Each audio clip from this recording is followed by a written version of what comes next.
Get your black ass away from that counter. Officer Michael Harris shoves Judge Margaret Johnson against the pharmacy wall. The 69-year-old woman's prescription bottle scatters across the floor. Her reading glasses crack against the tile. "I'm just getting my husband's medication. Shut your mouth." Grandma Harris twists her arm behind her back. "You people always have some sob story." The handcuff slams shut. Margaret gasps as metal cuts into her wrists. Customers record on phones. Some laugh. An elderly black woman brutalized in Georgia's wealthiest zip code, treated like she belongs in chains. "Please, officer, you're hurting me good. Maybe you'll learn your place." But Margaret Johnson has spent 40 years learning her place, and it's not on her knees in front of a racist cop. When she speaks again, the words that come out will teach Harris exactly who belongs where. What she reveals next destroys his world. Margaret Johnson had started this Tuesday like any other in her 48 years of marriage, coffee at 6 a.m. with Robert, her husband of nearly 5 decades, toast cut into triangles, the way he liked it since his stroke 6 months ago. The morning news played softly in their midtown townhouse, where magnolia trees line the sidewalk and neighbors still wave from their porches. Robert's heart medication ran low yesterday. Margaret noticed the orange bottle sitting nearly empty on their kitchen counter, next to the pill organizer she filled every Sunday. His cardiologist had been clear, "Miss, even one dose, and the consequences could be fatal." "I will get it today," she'd promised, kissing his forehead before he settled into his reading chair. Robert smiled, the left side of his mouth still drooping slightly from the stroke. 48 years together, and she'd never broken a promise to him. The pharmacy on Piedmont Avenue sat in the heart of Midtown Atlanta's most affluent district. Margaret had been coming here for 3 years. Ever since Robert's health declined, the pharmacy staff knew her by name. David Miller, the manager, always asked about Robert's progress. The young technician Emily Clark remembered Margaret preferred the large print labels. This wasn't some inner-city drugstore where tensions ran high. This was Midtown, where federal judges shopped alongside Fortune 500 executives, where a woman like Margaret Johnson belonged. Even if some people couldn't see past the color of her skin, Margaret arrived 15 minutes early. The pharmacy was busy but orderly. She took her place in line behind a businessman checking his watch and a young mother bouncing a fussy toddler. Normal people living normal lives, unaware they were about to witness something that would shake their comfortable assumptions. She wore her good navy blazer, the one she'd bought for courthouse appearances back when she still worked full-time. Reading glasses hung from a silver chain around her neck, a retirement gift from her law clerks. Her wedding ring caught the fluorescent light as she reached for her purse to check Robert's insurance card. The prescription number was memorized. RX4471892. Listen, Oprah, 10. 10 milligram. Take 1 daily with food. Robert's lifeline in a small orange bottle behind the counter. David Miller worked efficiently, filling prescriptions and answering phones. He glanced up when Margaret approached, ready with his usual warm greeting. Tuesday afternoons were typically quiet, a good time for conversation. For asking about Robert's physical therapy progress, Margaret had no way of knowing that Officer Michael Harris was parked outside radio, crackling with dispatch calls. No way of knowing he'd received orders to increase arrest numbers this week. No way of knowing that his supervisor had specifically mentioned the pharmacy as a high-activity zone for prescription drug abuse. She certainly couldn't know that Harris had a quota to meet 3 arrests. Before his shift ended, 2 down, 1 to go as Margaret opened the pharmacy door. The small bell chimed overhead. The same sound she'd heard dozens of times before today. It might as well have been a warning bell. Because while Margaret Johnson saw a routine medical errand, Officer Harris saw an opportunity, and he was about to make the worst decision of his career. Officer Michael Harris enters the CVS with purpose in his stride. His body camera blinks red, recording everything standard procedure.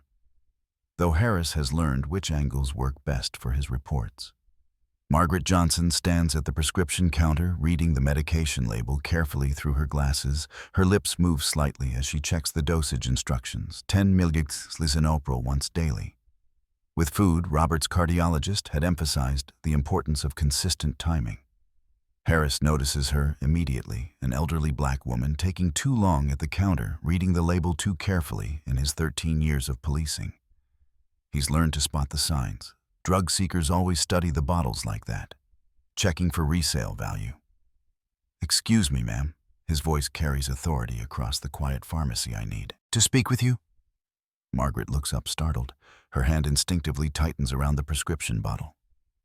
"Yes, officer. What are you doing with that medication?" The question hangs in the air. Other customers pause their shopping. Sensing tension, David Miller looks up from behind the counter, his expression shifting from routine professionalism to concern. "I'm picking up my husband's heart medication," Margaret explains calmly. "Listen, Robert, he takes it daily." Harris steps closer. His radio crackles with static. "Your husband's medication, or are you planning to sell it?" Margaret's eyebrows furrow. "Sell it, officer. This is for high blood pressure. Why would anyone don't play dumb with me?" Harris's voice rises. "We know what goes on in these pharmacies. Elderly people picking up prescriptions for other people. It's trafficking. The pharmacy falls silent except for the hum of refrigeration units storing vaccines." Emily Clark, the young technician, stops counting pills. The businessman in line pulls out his phone. "Not to record, but to step away from potential trouble, officer. There's been a misunderstanding," Margaret says, her voice steady despite her racing heart. "I have my husband's insurance card, his ID, and a medical power of attorney. Everything is legal." Harris checks his body camera, adjusting the angle slightly. That's exactly what someone running a pill mill would say. "Turn around and put your hands on the counter." Margaret's eyes widen. "I beg your pardon? You heard me?" "Hands on the counter now." David Miller clears his throat. Officer Mrs. Johnson is a regular customer. She comes in monthly for her husband's medication. We've never had any. Sir, step back from the counter. This is police business. Harris reaches for his handcuffs, the metal clinking against his duty belt. Margaret's hands begin to tremble, not from fear, but from a familiar anger. She's kept carefully controlled for decades. "Officer Harris," she reads from his name tag. "I'm going to ask you to reconsider your actions. Are you threatening me, Harris?" Smiles, the expression cold because that's obstruction. "I'm not threatening anyone. I'm simply suggesting turn around, hands behind your back." Margaret doesn't move around them. Customers begin pulling out phones, some to record, others to call for help. The young mother with the toddler hurries toward the exit. "Ma'am, I won't ask again." Harris grabs Margaret's shoulder, spinning her around. Her prescription bottle falls to the floor, pills scattering across the linoleum like dice. Margaret's voice remains calm, despite the roughness of his grip, "Officer." "You're making a serious mistake," Harris laughs, a sound without humor. "The only mistake here is yours. Should have stayed home." The handcuffs click open in his hands behind the counter. David Miller reaches for the phone to call his district manager. This situation has escalated beyond anything in his training manual. Margaret Johnson feels the cold metal approaching her wrists and knows she's reached a crossroads. She can submit quietly, let this young officer have his moment of power and deal with the aftermath later. She can speak the truth that will change everything. The decision she makes next will destroy more than just Harris's afternoon. The handcuffs snap shut around Margaret Johnson's wrists with a metallic finality that echoes through the CVS. The sound cuts through normal Tuesday afternoon conversations like a gunshot. Customers freeze mid-step. The gentle hum of air conditioning and soft radio music can't mask the sudden suffocating tension. Harris yanks Margaret's arms tighter, forcing her shoulders back in a position that sends sharp pain down her spine. At 69, her joints protest every movement, but she refuses to cry out. She's endured worse indignities in her lifetime, though none quite this public. "There we go," Harris announces to the growing crowd, one less drug dealer on the streets. His voice carries satisfaction, the kind that comes from what he believes is a job well done. Margaret feels the cold metal cutting into her wrists, where her circulation slows her. Wedding ring catches against the cuffs, pinching skin that's grown thin with age. David Miller abandons his post behind the counter, his pharmacy training forgotten. In the face of this nightmare, officer. Please, Mrs. Johnson comes here every month. She's picking up legitimate medication for her husband.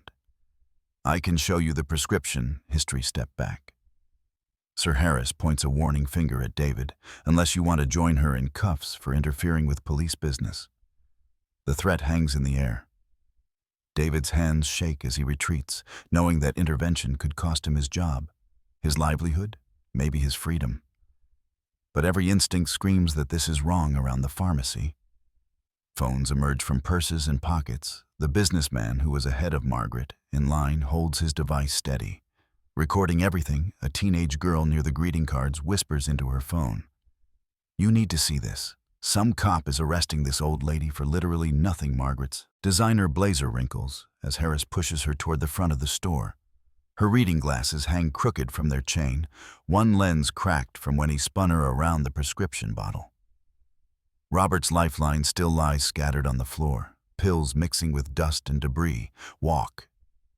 Harris commands his hand, gripping her elbow with unnecessary force.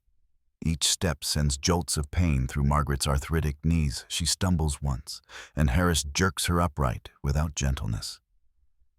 The small crowd parts before them like water. Some people backing away, others following with their cameras raised. This is unbelievable. Someone whispers. She's someone's grandmother, but Harris feels vindicated. In his mind, he's done everything by the book. Suspicious behavior check, possible drug trafficking check, resisting cooperation. Check his body camera has captured a clean arrest that will look good in his report. He doesn't notice the way Margaret holds herself despite the handcuffs, the straightness of her spine, the careful dignity in each four-step way she makes eye contact with witnesses. Not in shame, but in something approaching pity. My husband is expecting me home, Margaret says quietly as they near the store's entrance. He'll worry if I'm late. Should have thought about that. Before you started dealing pills, Grandma? The automatic doors slide open, revealing the busy Piedmont Avenue sidewalk. More phones appear, a woman walking her dog. Stops and stares. A delivery driver parks his truck and pulls out his device to record. Harris guides Margaret toward his patrol car parked illegally in a handicapped space. The irony isn't lost on anyone.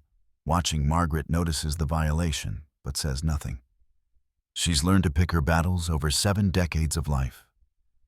You can't arrest her for picking up prescription medication. The voice belongs to Emily Clark, the young pharmacy technician who's followed them outside. Her voice cracks with emotion and inexperience with confrontation. Watch me, Harris replies. Harris? Opening the patrol car's rear door. The smell hits Margaret immediately.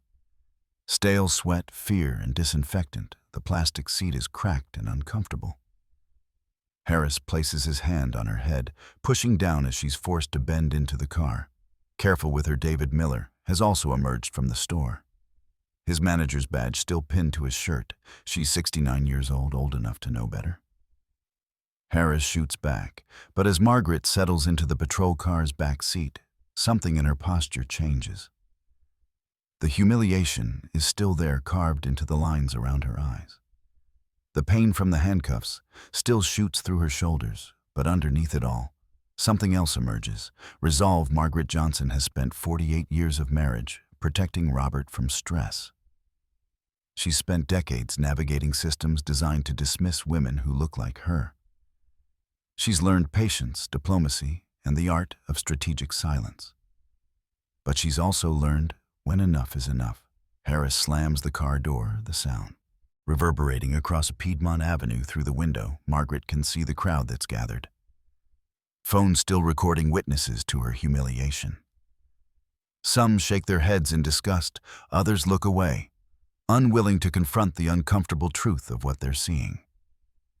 Harris walks around to the driver's seat, already composing his report.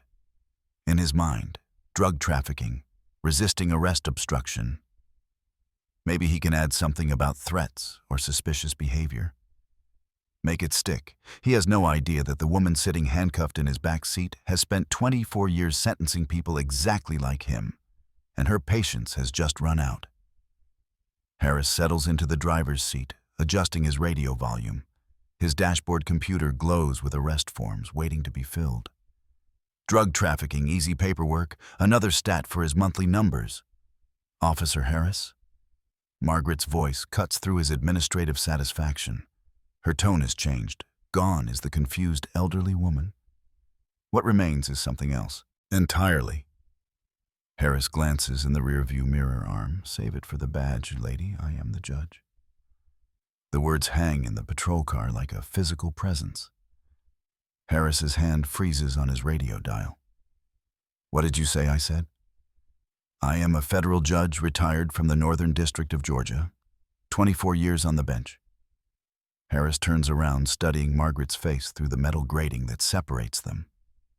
She sits straighter now. Despite the handcuffs, her cracked reading glasses catch the afternoon light.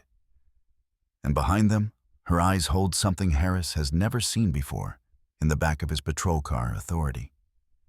You're lying, but his voice lacks conviction. Something in Margaret's posture and the way she speaks makes his stomach tighten with the first whisper of doubt.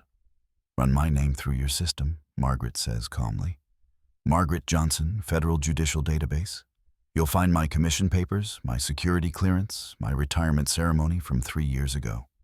Harris's hand shakes slightly as he reaches for his computer terminal. This isn't possible. Federal judges don't get arrested for drug trafficking. Federal judges don't shop at CVS pharmacies in handcuffs. Federal judges don't sit in the back seats of patrol cars. But as his fingers type Margaret Johnson, Federal Judge Northern District into the database, the screen fills with information that makes his blood run cold. Judge Margaret M. Johnson, appointed 2001, confirmed unanimously by the U.S. Senate, presided over Boer.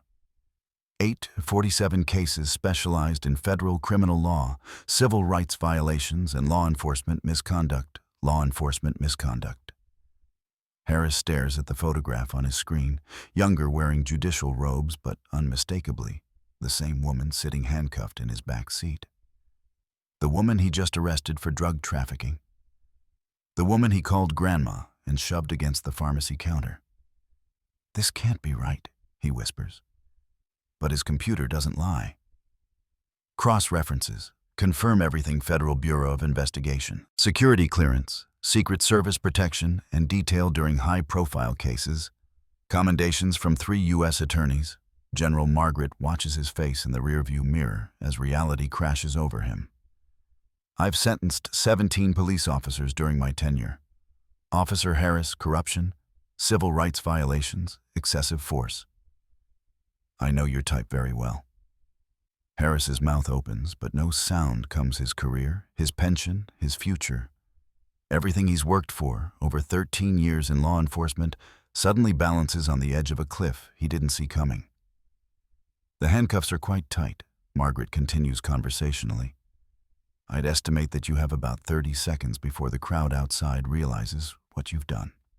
48 people are recording this arrest on their phones by tonight. This will be national news. Harris looks through his windshield at the growing crowd. Phones still raised witnesses to what they now know is the arrest of a federal judge for picking up heart medication, the story that will end his career before dinner time. I didn't know young Michael Harris. You didn't identify yourself. I shouldn't have needed to. Margaret's voice remained steady. Every person deserves basic dignity during police interactions, regardless of their profession or position. But you chose intimidation, violence, and humiliation. Instead, Harris's radio crackles with dispatch calls. Normal police business continues around them while his world collapses. His hands tremble as he reaches for the door handle. Officer Harris. Margaret says as he prepares to exit the car, before you remove these handcuffs, I want you to understand something very clearly. Harris pauses, his hand frozen on the door. This isn't over. This is just the beginning, and outside the cameras keep rolling. Laura Adams receives the tip through a text from her nephew, a college student who saw the viral video spreading across social media. Aunt Laura cop arrested federal judge at CVS. This is insane. You need to see this. The Atlanta Journal-Constitution's investigative reporter has covered police misconduct for 8 years. But she's never seen footage quite like this. Her laptop screen fills with shaky cell phone video, an elderly black woman in handcuffs forced into a patrol car while witnesses scream protests. The audio quality is poor, but the visuals tell a brutal story by 5:30 p.m. Laura has confirmed Margaret Johnson's identity through federal judicial records. 24 years on the bench. Hundreds of criminal cases, a reputation for fairness that crossed party lines. The last person who should be faced down in a pharmacy parking lot. Laura's first call goes to David Miller, the CVS pharmacy manager who witnessed everything. His voice shakes as he describes the arrest over the phone. Mrs. Johnson comes in monthly, same prescription, same insurance card, same polite conversation about her husband's health officer. Harris treated her like she was running a drug cartel. Did you try to intervene? I tried to explain that she was a regular customer, Harris. Threatened to arrest me too. Laura takes notes on her laptop, building a timeline. 2:15 p.m. Margaret enters CVS 2:28 p.m. Harris arrives 2:31 p.m. Confrontation begins 2:47 p.m. Arrest completed, 16 minutes from normal errand to national news story. Her second call goes to the Atlanta Police Department's Public Information Office. The response is predictably defensive. Officer Harris followed department protocol in investigating suspicious behavior related to potential prescription drug abuse. The department stands behind his actions, pending a full investigation.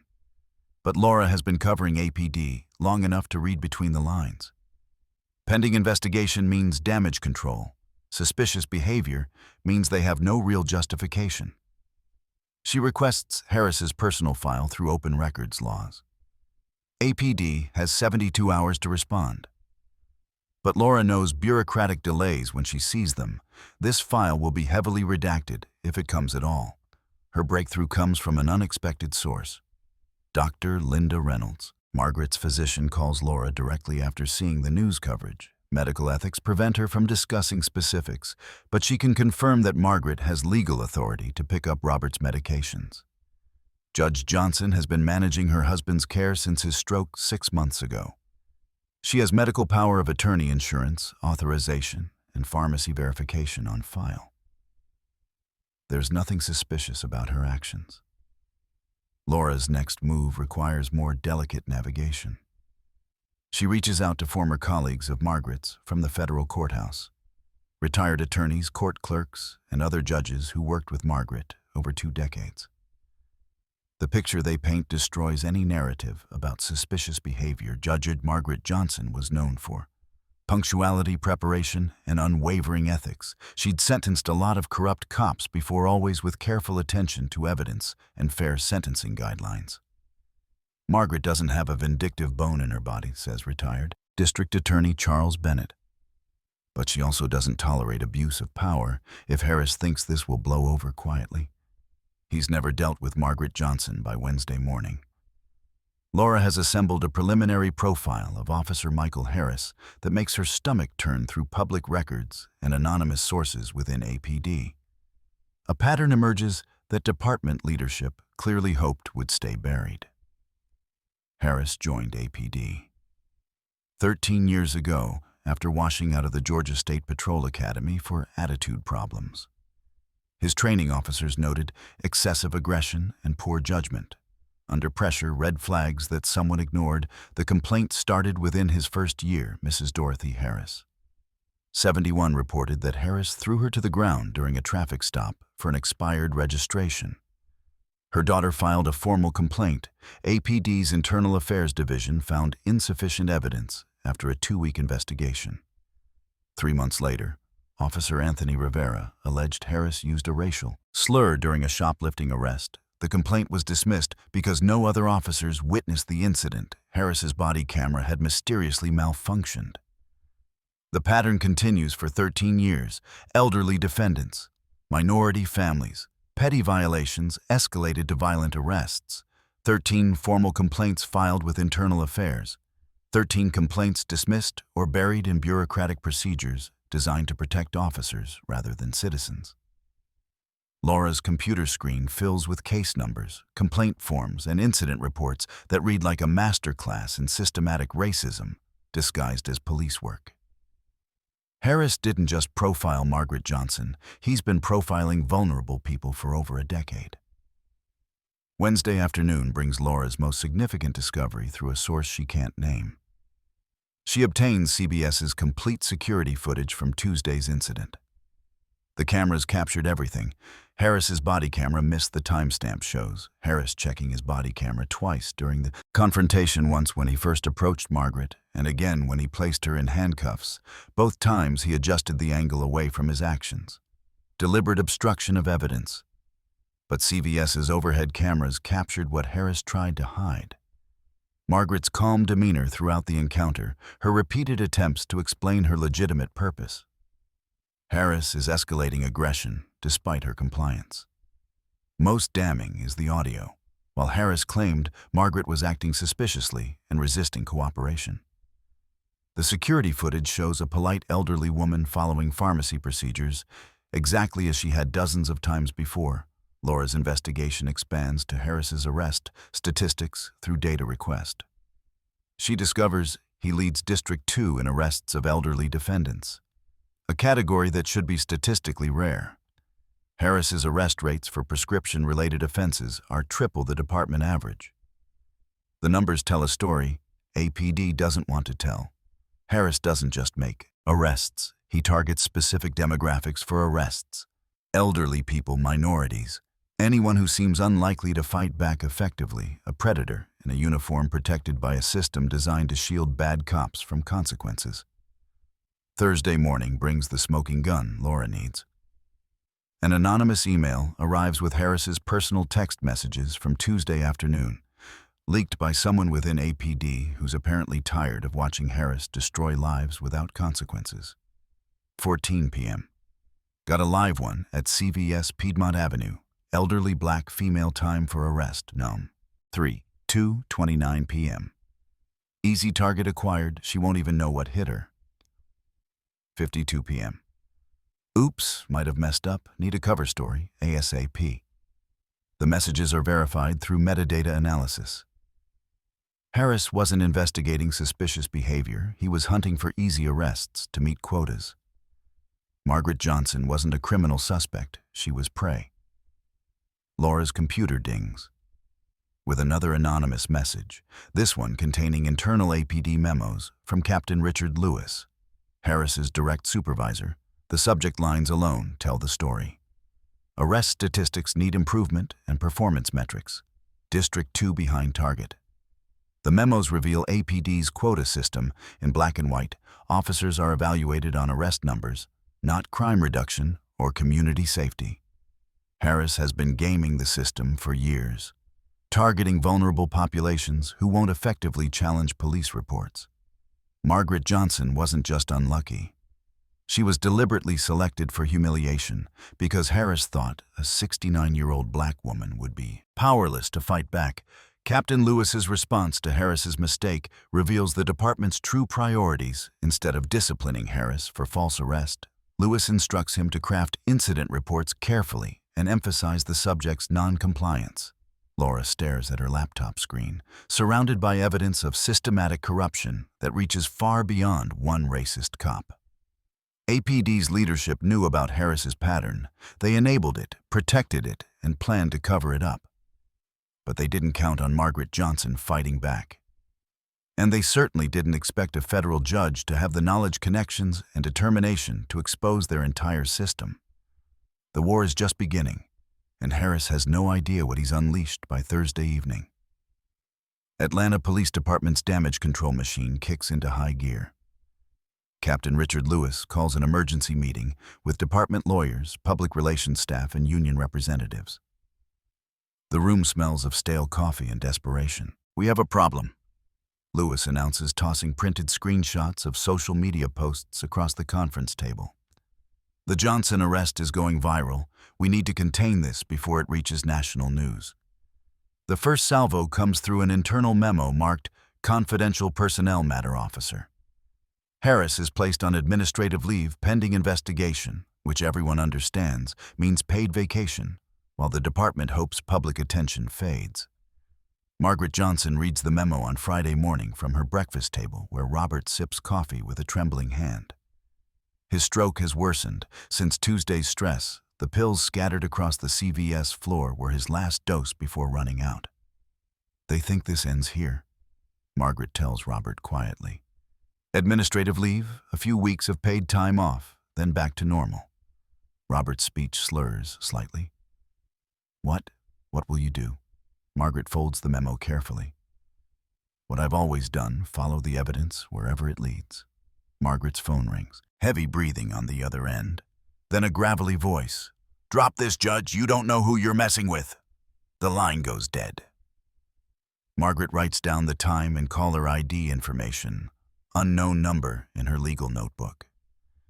40 years of judicial experience taught her that anonymous threats usually mean you're over the target.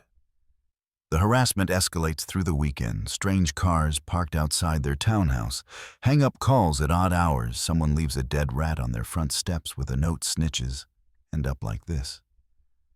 Robert's anxiety spikes with each incident. His blood pressure readings worry Margaret more than the threats she considers backing down.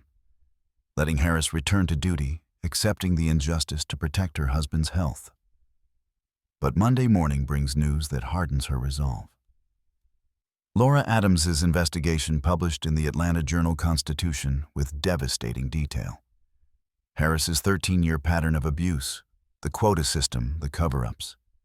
APD's response is swift and vicious. Captain Lewis holds a press conference at 3 p.m., flanked by police union lawyers and department officials. His prepared statement is a masterclass in victim blaming, disguised as professional concern after reviewing all available evidence. We find Officer Harris followed appropriate protocols in investigating suspicious behavior at a known location for prescription drug diversion. While we regret any misunderstanding with Mrs. Johnson, our officers must make split-second decisions to protect public safety. A reporter raises her hand. Captain Lewis, how do you explain the text messages showing Harris's plan to target elderly suspects? Lewis's jaw tightens. We don't comment on alleged evidence that may have been obtained illegally, however. I will note that Mrs. Johnson has a history of anti-police bias in her judicial rulings. This appears to be a pattern of activism rather than legitimate complaint. The press conference is a declaration of war. APD isn't just defending Harris, they're attacking Margaret's reputation, her judicial record, her credibility. Tuesday brings an escalation. Robert collapses in their kitchen while making breakfast. Margaret finds him unconscious on the tile floor, a coffee mug shattered beside him. The paramedics rush him to Grady Memorial Hospital with blood pressure readings that threaten stroke or heart attack, stress-induced hypertensive crisis. Dr. James Carter explains in the emergency room. Waiting area, his body can't handle the current pressure levels. We need to stabilize him immediately. Margaret sits beside Robert's hospital bed, watching monitors that measure his declining health. His hand feels fragile in hers, a skin paper thin and cold. The cost of fighting injustice has always been high, but she never imagined it might cost Robert's life. Wednesday evening, Lewis makes a personal visit to the hospital. He arrives in uniform, projecting authority even in the cardiac care unit. Nurses whisper as he passes, recognizing power when they see it. Judge Johnson Lewis says, settling into the visitor's chair uninvited. I'm sorry about your husband's condition. Margaret studies his face, reading decades of police politics. In his expression, are you here officially as captain? I'm here as someone who wants to resolve this situation quietly for everyone's benefit. Lewis places a folder on Robert's bedside table. Harris made a mistake. We acknowledge that. But dragging this through federal court won't help anyone. Your husband needs peace and quiet. We can arrange early retirement for Harris, full pension. Clean record, everyone moves on. In my humiliation, the pattern of abuse, the other victims, Lewis shrugs. Sometimes justice isn't perfect. Judge, sometimes it's about what's practical. Margaret opens the folder. Harris's resignation letter, presigned and dated a department statement calling the arrest. An unfortunate miscommunication. No admission of wrongdoing, no systemic change, no acknowledgement of the dozen other victims who suffered in silence 24 hours, Lewis says, standing after that. This gets ugly for everyone involved. Margaret watches him leave, his polished shoes squeaking against hospital linoleum through Robert's window. She can see downtown Atlanta skyline, the federal courthouse, where she spent 24 years defending justice against exactly this kind of corruption. Robert stirs in his sleep, monitors beeping steadily. His medication schedule is finally stabilized, but his stress levels remain dangerously high. Margaret knows that accepting Lewis's deal would beep softly in the darkness, measuring a life hanging in the balance. His second heart attack came. Tuesday night, 12 hours after Captain Lewis's hospital visit, the doctors call it a stress-induced cardiac event. Margaret calls it the price of standing up to power. Dr. James Carter delivered the news with clinical precision. Significant damage to the left ventricle. His recovery depends on eliminating stress factors. Immediately, Margaret holds Robert's hand, feeling how thin and fragile it's become 48 years of marriage, and she's never seen him look so small. The stroke 6 months ago stole his words. This heart attack might steal everything else. "I'm sorry," she whispers to his sleeping form. "I'm so sorry I dragged you into this." Robert's eyes flutter open, focusing slowly on her face. His mouth moves, trying to form words that won't come clearly. Margaret leans closer, straining to understand. "Fight," he manages to whisper. "Don't stop fighting." But Margaret isn't sure she has any fight left. The anonymous calls continue despite the hospital security. Someone hacked their credit cards. Their insurance company is suddenly reviewing Robert's cardiac care coverage, questioning whether the treatments are medically necessary. The harassment extends beyond threats. APD's public relations campaign has been devastatingly effective. Online comment sections overflow with character assassination, disguised in as law and order rhetoric. Activist judge gets what she deserves, should have just complied with police orders. Why was she really at that pharmacy? The doubt seeps into Margaret's mind, despite her decades of experience with public scrutiny. Maybe Lewis was right. Maybe justice isn't worth Robert's life. Maybe some battles are too costly to fight. Thursday brings word that makes Margaret question everything she's believed about justice. The mayor's office announces support for APD's handling of the Johnson case. The police union schedules a rally supporting Harris. 3 city council members issue statements defending officers who risk their lives daily to protect citizens from drug trafficking. Margaret realizes she's not just fighting Harris anymore. She's fighting an entire system designed to protect corrupt cops at any cost. A system that will sacrifice her husband's health, her reputation, and her peace of mind to avoid admitting wrongdoing. Robert sleeps fitfully, monitors, showing elevated stress levels even in unconsciousness. His body is shutting down under pressure that was supposed to be Margaret's burden alone. She holds his hand and faces the hardest decision of her life. Accept Lewis's deal and save her husband, or continue fighting and risk losing everything that matters most. For the first time since Tuesday's arrest, Margaret Johnson considers the possibility that justice isn't worth dying for. Outside Robert's window, dawn breaks over Atlanta, and Margaret must choose between love and justice. Thursday afternoon brings an unexpected visitor to Robert's hospital room. Judge Susan Taylor. Margaret's former colleague from the federal courthouse arrives carrying a briefcase and wearing an expression of controlled fury. "I saw the mayor's press conference," Susan says without preamble.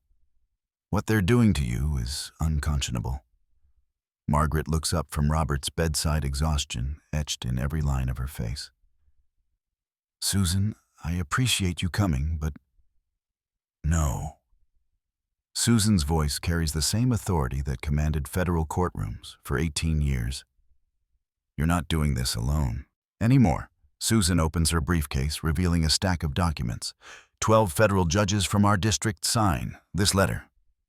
We're filing an amicus brief, supporting your civil rights lawsuit, pro bono representation from a major law firm, full backing of the Federal Judges Association. Margaret stares at the papers, hardly daring to believe what she's reading. Names of respected jurists she's known for decades, lending their reputations to her fight. We've all seen Harris type before, Susan continues, bullies and badges who think federal judges are just old people they can intimidate today. They learn differently. Friday morning brings news that transforms Margaret's isolation into something resembling hope. Robert's room, phone rings constantly with calls of support. Retired attorneys offering legal assistance, law school classmates sharing their own encounters with police misconduct. Former defendants whose cases Margaret handled fairly regardless of their race or economic status, Dr. James Carter, Atlanta's most prominent civil rights attorney, arrives Friday afternoon with an offer Margaret can barely process. My firm will handle your federal lawsuit at no cost. We've been waiting 20 years for a case. This clear-cut, I don't understand. And Margaret says, why would you? Because Harris arrested a federal judge for being black. And Midtown Dr. Carter replies bluntly. If that's not worth fighting, nothing is. Saturday brings the breakthrough. That changes everything. David Miller, the CVS pharmacy manager, calls, with news that makes Margaret's hand shake. Judge Johnson, I found something. Harris came into our store 3 times last month, not for arrests, just walking around watching customers, especially elderly customers. I have security footage of him studying people taking notes. The footage reveals Harris conducting surveillance, building target lists. Margaret wasn't randomly selected. She was researched, profiled, and chosen for maximum humiliation. Sunday morning brings the most powerful support. Yet, Dr. Dorothy Harris, the 71-year-old woman Harris assaulted during a traffic stop 3 years earlier, arrives at the hospital with her daughter and granddaughter. I never had the strength to fight him alone, Mrs. Harris tells Margaret. But I ain't alone anymore, and neither are you. Her story opens floodgates. By Sunday evening, 7 other Harris victims have contacted Dr. Carter's office, elderly defendants, minority families, vulnerable people who thought they had no voice against police power. Monday brings national attention. CNN picks up Laura Adams' investigation.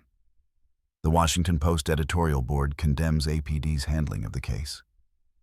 Congressional representatives from Georgia demand federal oversight of Atlanta police practices. Robert squeezes Margaret's hand during Monday's evening news coverage. His speech has improved slightly with reduced stress medication. Proud of you, he manages to whisper. Margaret looks around Robert's hospital room, now filled with flowers from supporters, legal briefs from colleagues, and contact information from dozens of people offering help. For the first time since Tuesday's arrest, Margaret Johnson realizes she's not fighting alone anymore. And somewhere in Atlanta, Officer Harris is about to learn that attacking a federal judge was the worst mistake of his life. Tuesday morning, Laura Adams receives an encrypted email that changes everything. The sender identifies himself only as a friend in blue, with an Atlanta PD email signature that checks out through verification software. Harris isn't working alone. Check Officer Anthony Rivera's body camera from March 12th. Audio file attached. You'll want to hear this. Laura downloads the audio file with trembling fingers. Officer Anthony Rivera was Harris's partner, that Tuesday assigned to patrol Midtown's pharmacy district.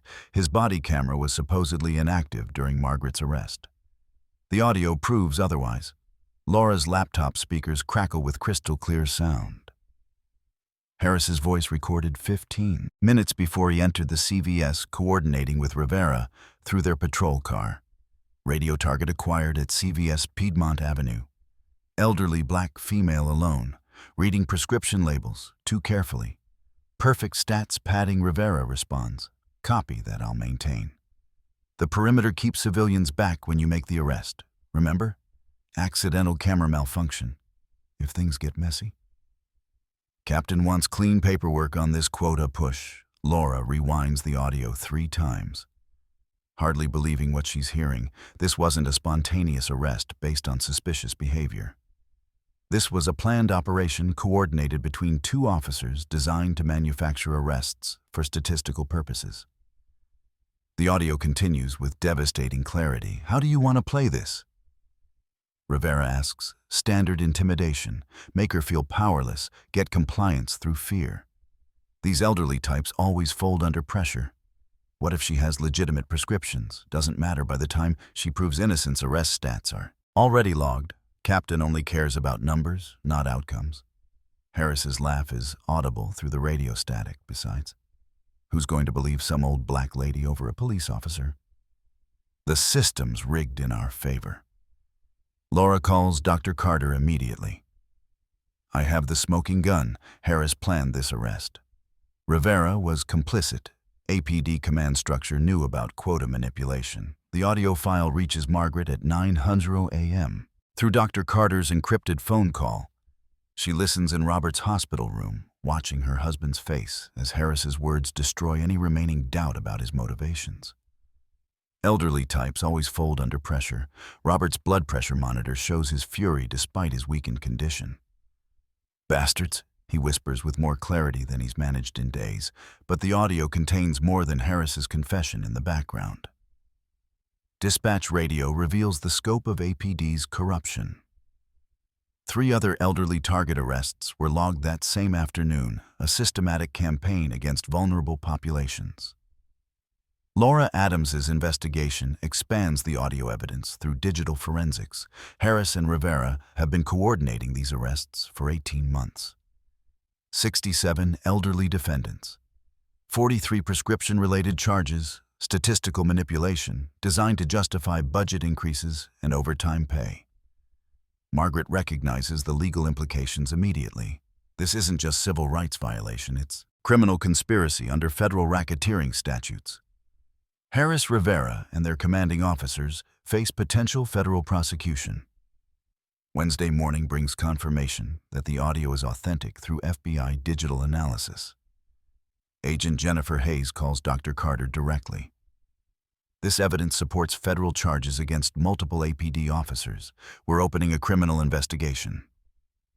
Captain Lewis learns about the audio Wednesday afternoon through APD's internal security breach investigation.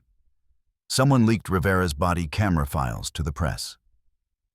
Lewis immediately calls an emergency meeting with union lawyers. "We have a problem." Lewis tells the assembled officials, Harris's operation is blown. Federal charges are coming. We need complete separation from this disaster. Thursday morning, APD announces Rivera's suspension and Harris's termination for conduct. Unbecoming a police officer, no mention of federal investigation or criminal charges, but the message is clear. The department is cutting ties with both officers. Harris receives termination notice through certified mail. After 13 years of protected misconduct, his career ends with a form letter and confiscated badge. But for Margaret Johnson, this isn't about Harris's career anymore. The audio evidence proves systematic corruption. Reaching through APD's command structure, individual justice has become institutional accountability, federal. Federal agents are already preparing arrest warrants, and Harris's nightmare is just beginning. The Atlanta City Council emergency session convenes. Thursday evening at 7:00 p.m. in the packed municipal building. Every seat is filled. Cameras from news stations line the back wall. Margaret Johnson enters through the main doors at 7:23 p.m. Walking slowly but steadily, Robert's arm linked through hers, Robert insisted on attending. Despite his cardiologist's protest, his speech remains slurred, his steps unsteady, but his presence beside Margaret sends a message that resonates through the chamber. This family will not be intimidated. City Council Chair. Emily Brooks calls for order as the crowd settles into tense silence. This emergency session addresses recent allegations regarding Atlanta Police Department procedures and the arrest of Judge Margaret Johnson. Harris sits at the defendant's table, flanked by his union attorney and a court reporter. His face's pale hands clasped tightly in front of him on is the swagger from the Tuesday's arrest. What remains is a man watching his life collapse in real time. Council member Brian Thompson speaks. First Officer Harris, you are under oath. Do you swear that your testimony will be truthful and complete? Harris raises his right hand. His voice cracks on the word, yes. After Dr. Carter stands to address the council. His voice carrying decades of courtroom authority, council members, we present audio evidence that fundamentally alters the nature of this case. The chamber falls silent as Rivera's body camera audio plays through the sound system. Harris's voice fills the room with damning clarity. Target acquired. Elderly black female perfect stats, padding gasps ripple through the audience. Several council members lean forward, studying Harris's reaction. His face drains of remaining color as his own words condemn him. These elderly types always fold under pressure. Robert Sanders squeezes Margaret's hand around them. Witnesses from Tuesday's arrest nod in recognition. David Miller. The CVS manager shakes his head in disgust. Council Chair. Emily Brooks addresses Harris directly. Officer. Do you deny these are your words? Harris's attorney whispers urgently in his ear. The silence stretches for nearly 30 seconds before Harris speaks. While I was following departmental procedures for investigating suspicious Officer Harris. Margaret Johnson rises from her seat, her voice cutting through his stammered excuse. You called me a target. You planned my humiliation. You laughed about elderly people folding under pressure. The chamber erupts in murmurs as Margaret continues. For 24 years, I sentenced officers who violated their oaths. I showed mercy when possible, severity when necessary. But I never encountered someone who took such pleasure in cruelty. Harris tries to respond. But Margaret isn't finished. You didn't see a suspicious person? Tuesday afternoon, you saw an opportunity to abuse power without consequences. You saw someone you thought was powerless. Margaret's voice grows stronger with each word. But power doesn't come from badges or handcuffs. It comes from the truth. And the truth is that you are a bully who hides behind a uniform to terrorize vulnerable people. Harris's attorney pulls him aside for whispered consultation. When they return to the table, Harris speaks in a barely audible voice. I resign from the Atlanta Police Department. Effective immediately, the chamber erupts in cheers and applause. But Margaret remains standing, her judicial composure intact. Resignation is not justice, she declares. Federal charges are pending. Other victims deserve accountability. This ends when the system changes, not when one officer quits, counsel.